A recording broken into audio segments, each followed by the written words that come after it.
Welcome back to the channel. It's Christine with Gauge Girl Training. In today's video, I'm going to answer the question, what should you look for in a protein supplement? So let's get started.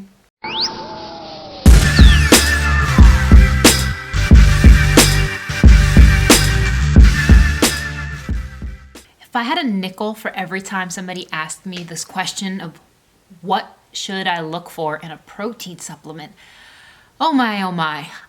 I want to make it very clear and simple for you guys to think for yourselves, to be able to look at labels for yourselves, and to be able to make choices for yourself. I'm not going to tell you what product to buy. I'm going to tell you what to look for, and you decide from there. So the first thing that you should look for when you are deciding what type of protein supplement to purchase is this. I want you guys to determine the percent protein. The way you do this is you look on the nutrition facts or supplement facts panel. You look at the grams of protein. The next thing you do is you take the grams of protein, you divide that by the serving size. Whatever that value you get, you take that, multiply it by 100.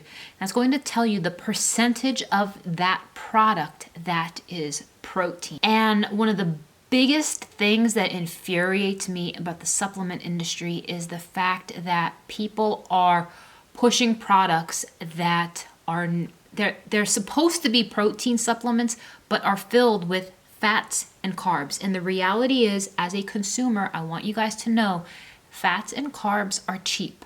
Protein is expensive. And the reason I say that is because if you're going to invest in a protein supplement, you should be buying something that's relatively high in protein. And there's a lot of mainstream products out there that are only 50% protein. Now, if you wanted a meal replacer, that's fine.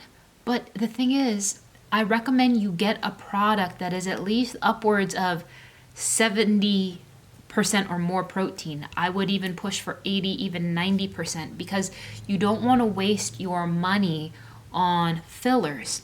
The next thing I want you guys to look for when purchasing a protein supplement is I want you guys to read the label. Read the label, look at the ingredients.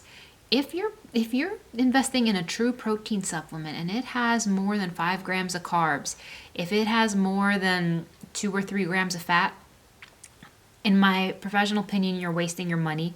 I would rather you guys get like an unflavored or a really high protein content product.